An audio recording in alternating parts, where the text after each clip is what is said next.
Hey guys, welcome to This Week in Barbecue. I'm your host, Rashid Phillips, and This Week in Barbecue brings you the latest and greatest, the good, bad, the ugly, and indifferent in the world of barbecue. I don't know much, but I do know one thing. News never tasted so good. So let's get right into it today with our very first story. A very unique pairing, if you would, and it's not all food-based. We're all very familiar with the old 2 bits shave and a haircut, but what about 2 ribs and a haircut, or 2 sides and a haircut? Yeah, that's right. There is going to be a cut and queue, actually the first cut and queue, which is being put on by Jonathan Barbecue of Smoke and Hope. He's actually partnered with the Foundation Arizona and a local barber to bring together cut and queue. What is cut and queue?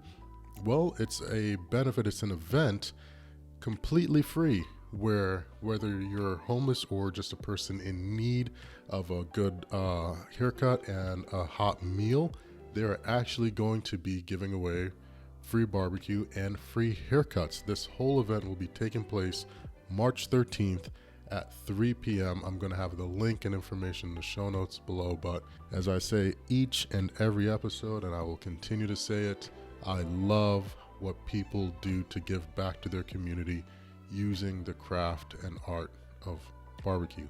It never ceases to amaze me. I've never heard of or been to a cut and queue before. I've never even thought that would be a pairing that would happen, but leave it to those who just want to do good to find a way to make things happen. So Jonathan, good on you, good on the Foundation Arizona, and I will continue to bring this event up each and every week up until its due date. Like I said, it's happening March 13th, 3 p.m. Free haircut, free barbecue. I don't know, you can look good and eat good. That's a that sounds like a fun time all around. So can't wait to broadcast and share the post event with you all once it's occurred, because I think this is going to be a good one, and I wonder if it's just the start of many more like it. Carrying on with the topic of causes doing good and benefits, Hogs for the Cause is back. That's right, ladies and gentlemen, after a hiatus for a little bit of time, the full event is back April 1st, April 2nd. This year, it seems as though tickets are already on sale, so you can go ahead and snag them now. You may be asking, what's Hogs for a Cause? It's an amazing foundation that uses the power of barbecue to help raise funds for pediatric brain cancer. That's just an amazing use of those talents. All of these amazing pit masters, talented musicians, artists, all come together in the sake of raising funds and doing good for not themselves, but for those around them and their community. Hogs for the Cause has actually made a huge impact as they are doing this continuously year over year. They've actually been able to help over 1,000 families, donate over $2.2 million to hospitals and various programs, along with $1.5 million in grants and families in need that are battling pediatric brain cancer. I absolutely love that. You guys know I'm a big supporter in anything that allows me to use my craft to benefit others, especially children, and I love what Hogs for the Cause is doing. Like I mentioned before, you can get your tickets now, April 1st, April 2nd. I'll make sure I have all the information and the link to purchase those tickets to the event in the show notes below. Now, you guys may not know it, but I'm based here in Atlanta, Georgia, and I've been traveling a fair amount. If you've been traveling at all, you've noticed a little change in, well, everything. Well, a lot of change in everything. The processes are a lot longer. The mask mandates, the whole extra sanitary, which I'm a huge fan of, by the way. But one thing you may definitely have realized is there hasn't been any hot meals served in a while, at least on none of the flights that I've been into. Now, if you're coming out of Atlanta, Georgia, Delta has just announced that they will be bringing back hot food for some of their flights. Now, what on earth does this have to do with anything barbecue? I'll tell you.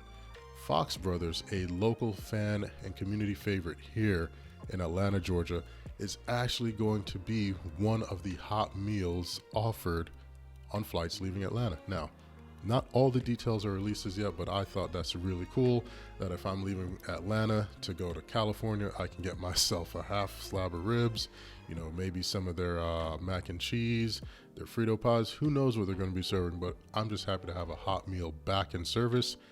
Even happier that it's actually barbecue. So you never know to what heights, barbecue pun there.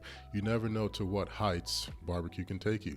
So keep that in mind, follow that dream, because these guys started small and now we're literally flying their food all over the world. Now, we all know that fire is needed for barbecue. We also understand the dangers that come along with this craft. I say this because this week there seemed to have been a series of just establishments catching fire. Luckily this week, no one seemed to be hurt. First up, we have Burnco in Tulsa, Oklahoma, who they experienced a fire. We're not sure if it was caused by the pit, but the local fire department responded as quickly as they could. However, they did have to alter their plans as the roof started to sag as they were trying to put out the fire. A lot of establishments can usually go up due to their pits. Once again, I'm not placing any blame. We don't know all the details. Just do know that if this is a craft that you're looking to get into, make sure you have proper fire safety measures in place if you are using traditional wood burning rigs. Thankfully, once again, no one at Burnco or the firefighters were hurt in this fire. Now, as I said before, no one in these fires this week was hurt. The next restaurant that sadly caught fire was Dan's Barbecue Pit in Davenport. Firefighters came on scene and they just saw how quickly this fire engulfed. They said it was spreading across the roof, across the ceiling, and it was just moving so fast. It was very hard to contain. I can't imagine something like that, working so hard and building your craft and your passion and your business only to literally see it go up in flames. But at the end of the day, you have to take solace in knowing that you can rebuild and that you and your team were not hurt. And that's truly what matters in scenarios such as this. So to everyone that has experienced these fires, I wish you all nothing but the best. If any one of you hear this and you guys are doing a rebuild initiative, or if I come across it, I'll definitely make sure to share it, broadcast it, and include it in the show notes below. Now, as I mentioned, with fires, you are able to rebuild, and that is the case here with this particular story. Heim Barbecue reopened in Dallas after a fire that they experienced last November. They chose to shut down for 3 months as the fire started in the kitchen and spread. They've been rebuilding, getting everything back structurally stable, and have opened their doors once again. So as I just mentioned, those few restaurants that caught fire, you are able to rebuild, and with help from the community, able to expedite that process. I hope everyone visits and patronizes Heim Barbecue. Support those guys, support the community as best as you can. That's definitely what the small mom and pop shops really need after such a disaster like that. They definitely need the community to rally around them so they can stay within this barbecue community and keep providing such amazing meals and experiences. All right, guys, let's head into this week's hot and fast section. First up, we've got a traditional location. Stubbs Barbecue Joint has just been purchased by Live Nation. They didn't just purchase Stubbs Barbecue Joint, they actually purchased all the establishments on the block and are committed to renovating it, but said they will still keep the same traditional vibe and experience that Stubbs Barbecue provides to the community. So good on them. Very interested to see how this goes. You are seeing a lot of that happening. Larger corporations are either getting into the barbecue space or acquiring former prestigious barbecue historic landmarks. So be aware, I've told you guys this numerous times before. There is a business in barbecue. You just have to decide which side of the business you want to be on. Next up, we've got barbecue going to the big screen. Well, maybe big screen if you've got a big screen TV in your living room. The man himself, world-renowned pitmaster, Hall of Famer, James Beard, the accolades continue to go. Rodney Scott, if you watch Billions, which is an amazing show if you're an entrepreneur of any way, shape, or size, like that's just a really good show. Rodney Scott, if you checked out their latest season, was on Billions. That's just amazing to see him make that type of debut in a show like that. Barbecue's even making it into every stream of media. Cannot stress this enough. Barbecue's going to take over the world. It's definitely going to take over the world. Who was it? Anthony Bourdain said, barbecue isn't the answer to fixing the world, but it's a start, something along those lines. Don't come after me. I'll probably get the quote right and drop it down below. But either way, tune in, check out the episode, and then go head over to Rodney's page and let him know how he did with his acting there. This next section in the Hot and Fast, head on over to Texas Monthly, read the latest article.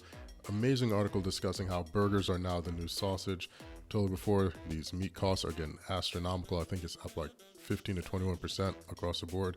That's high. Read the article. It's a really interesting take on how to shift and minimize waste in your restaurant and really help your margins. So tune in for that one. I'll have the link down below in the show notes.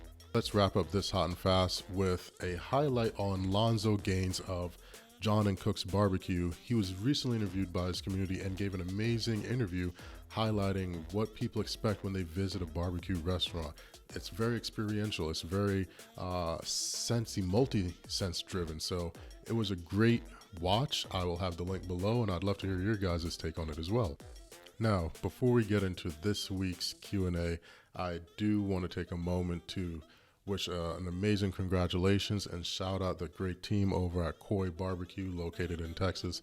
They just took keys. They are standing on the land in which will become the brick and mortar of their establishment. These guys have been putting in work for a long time, and they have infused so many different flavors and characteristics in their barbecue, brought in their heritage. Koi is smoke in Vietnamese.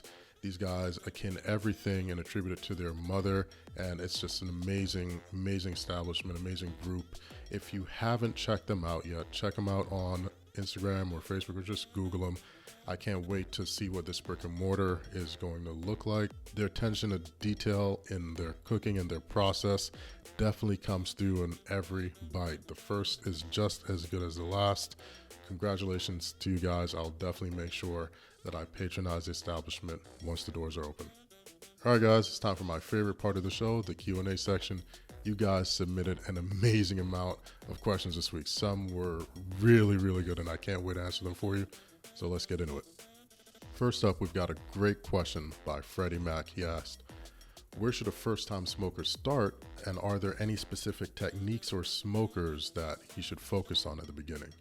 That is a solid question, brother. Solid question. Definitely start with the basics. The basics are going to be flavor profiles and fire management. You're going to, and I say that because one attributes to the food, one is focused on the rig itself.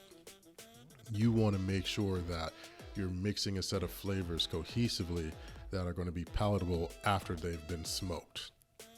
Not everything tastes good smoked. You can overdo it, and you can cause various different acrid type tastes if you're not properly balancing the flavors in your rubs and your recipes. Now, that also comes into conjunction with the fire management portion. You're going to want to make sure that you balance and understand how to run your fires. What different fire building styles? Do you use teepees? Do you use cross hatching like a log cabin style? You're going to quickly realize certain woods provide better heat, certain woods provide better flavor. For instance, I like starting up my rigs, like if it's cold. I was doing a cook on Penny the other day. Penny is my 250 gallon reverse flow. It's like 28 outside. I fired her up with some oak lump coals just to get the temperature going. Then once I had my heat, I do 2-to-1. I did 2-to-1 parts of oak, 1 part mesquite, ran that for a nice recipe that I'll be releasing. But these are the things that you'll learn with practice. As far as what rig, that's really up to you. It truly is. Some people, work very well on a kettle style. Some love a ceramic, some love an offset, some love a reverse flow. I think the best thing you can do is head to your local Home Depot or head to your local barbecue specialty store if you're in the Atlanta area. I go to Atlanta Grill Company. They've got all types there, and check them out. Also depends upon your budget as well. Set a number that you want and look at it as an investment, that if you buy it right the first time, you don't have to buy it again. You can just always build on it, do little modifications, but start small, focus on your flavors, and get your fire management in order. Freddie, I hope this helps. If you're needing some additional info, please make sure to submit to the next round of Q&A, or shoot us an email over at thisweekinbarbecue@gmail.com. Next up, we've got a great question from Sir F. Moto, I believe. I gotta really start asking you guys to put your name so that this is a little easier. He asks, why is it sometimes when I do pulled pork, sometimes it's easier to pull apart and sometimes it's tough and it's hard? That's a good question. Are you using bone in, bone out? Are you hitting the same internal temperature every time? There is a certain temperature when that pulled pork really hits that is just ready to shred. Are you allowing it to rest? Are you rotating around? Are you managing your temperatures? Now, that could also be the big key issue there. If you let your temperature dip too much for too long of a time, you're letting your meat cool and tighten up again, and that whole process, you're basically starting all over. You're forcing a stall upon yourself. So there's a lot of variables that could happen. If I were you, I'd bring it right back to the basics. Let's get some aluminum trays in there. Let's get some foil in there. Let's start wrapping so you can consistently hit that pull texture and then start pulling away those elements and see what's changing along the way. I hope this helps. If you need some more info, please submit or shoot an email over to thisweekinbarbecue@gmail.com. Another solid question coming from Chucks Connors. He asked, is a brine only necessary for poultry or can you do it on pork and beef? And the question is, you can do whatever you want to do. This is just my approach to it. I definitely always brine my poultry. Chicken, turkey, quail, whatever it is, it's getting brined. As far as brining my beef, I only do that when I'm making something special like a pastrami. If I'm doing a pastrami, I've got that brine going for a while. I've got all different types of things in there, star anise, some cinnamon, some bay leaves, juniper berries, everything's going in there to really absorb as much flavor and get it deep into that brisket as I possibly can. Now pork, I don't really brine pork. I don't even inject my pork butts. The closest I would get is if I'm doing something like a double thick cut or a double bone pork chop, I may do a wet marinade that's almost like a paste. It's not something that's fully submerged like a brine, but it's coated on nicely and adheres like a paste. That's the extent of what I do in the realm of brining those type of meats, but maybe you want to go all out. There's nothing wrong with it. Give it a shot and see what happens. That's the only way to learn. Swag Crew asked, when finishing with a sauce or a glaze, how long do you return to heat? Good question. It depends on where you're wanting. If you want that even coat that it's not long, it's just a little tacky, an additional 5 to 10. Also checking your internal temperatures and the temperature of your rig so you're not going way overboard with it. If you're just wanting just that nice little slight drizzle, keep it light, or just bring it up to a higher rack on your rig so it's just not that close to the heat. There's so many different ways to play around with this, and it also depends on your finishing glaze and sauce. Is it loose, has a is it very thin, has a very loose viscosity like a mop sauce? Is it something very thicker, like you'd use a brush to paint it on? What are you creating there? What I would suggest doing is have 2 types of your sauce, or run 2 different time tests where you coat on, maybe you're making a couple of racks of ribs, or you just have 1 rack of rib. Slice the rib in half, or just lightly coat one side with one type of sauce and then coat the other side with another, and keep track of the time that's spent. You may not consider it or may not think of it, but there's a lot of science and that goes into barbecue. Take notes throughout your cooks is the best thing you can do to sort of have that archive of your own knowledge and experiences, and you can only get better from there. Thor Aiden asked, if I could collaborate with another barbecue icon, who would it be? I don't know if people would consider him a barbecue focused icon, but he's definitely an open fire icon in my eyes. I would love to collaborate with Lennox Hasty. He's just amazing at the craft of open fire cooking. The designs that he's created in order to accomplish and then result in a dish is just wonderful.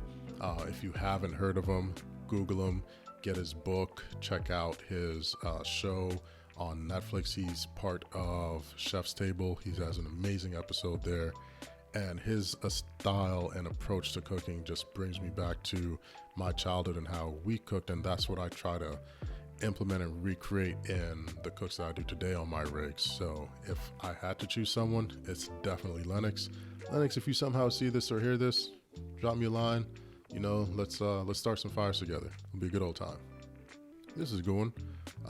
P. Carl asked, what is the best cut of beef for beginners? A couple of years ago, brother, I would have said, go ahead and snag you a chuck roast and go to town. But right now, everything is so costly. It is ridiculous. I'm still seeing $105 briskets. But I still have to say, chuck, just depending if you're wanting to smoke it, it's just really hard. I used to always want to advise that, and I still will. I'm still going to go with chuck because in certain places you can still get it at a fair price. It's very forgiving, but maybe start with some smaller cuts. Play around with some steaks first. You'd be surprised how few people can really nail a properly reverse seared steak. I think if you can nail that technique, it opens up your eyes and abilities to so many others in the beef realm when it comes to cooking and barbecuing. So that's my answer. Hope it helps. If you snag one, tag me. I'd love to see the end result of the cook. This is a two-parter. Got one from Marty and another one from Bosch, and they're asking, one asked, since I posted an image of oxtail, how do I do it? And then the other person's asked, do I prefer low and slow or hot and fast? Bring the two together. I prefer low and slow forms of cooking if I'm using my rigs. And because I had the oxtail photo, that's exactly what I did. I slow smoked my oxtail. I hit it with a nice little marinade, my American Prime beef rub overnight. Then I put it onto my rig, Phoebe, built by the great guys over at Shirley Fabrication. And I let that bad boy roll 250 for several hours until it started to caramelize and the ends got a little crispy. Then I ran it off. I love low and slow cooking because it's a challenge to maintain those temperatures. If you want hot and fast, if you want flames, that's easy. You can just keep tossing wood on there. It's gonna go, you know, it's gonna ignite, it's gonna be huge. But balancing airflow and temperatures on a 250 gallon rig or a 500 gallon rig like my rig Pearl takes a lot of attention and detail and know-how to maintain throughout various weathers and circumstances. So that's what I do to oxtail, and that's how I like to cook, low and slow. Next up, we've got Cody B. He asked, how long do I let my brisket rest and how? Well, I think everyone sort of uses the same method. I wrap mine in a little cheap Walmart beach towel, and also while I'm there, I've already snagged one of those styrofoam coolers, and I set it in that. I typically let it rest a minimum of 4 hours. Definitely if it's a big 20-pound boy that's gonna yield me about 10 to 12 pounds after the cook, it's about 6 or so hours. But I gotta let all those juices redistribute, because once it's pulled off, that's a lot of meat, that's a lot of heat, and I don't want to waste any of it. The rest, I believe, in my personal opinion, is one of the key components and parts in the process of making a proper brisket. Sometimes if you don't let it rest properly, it can really overshoot, and it's just not the best way. Now, some may be thinking, what about that carryover heat in that container? That's why everyone pulls their briskets at a different time. I pull mine at mine when it hits a certain temperature, and I keep that in mind during the resting period.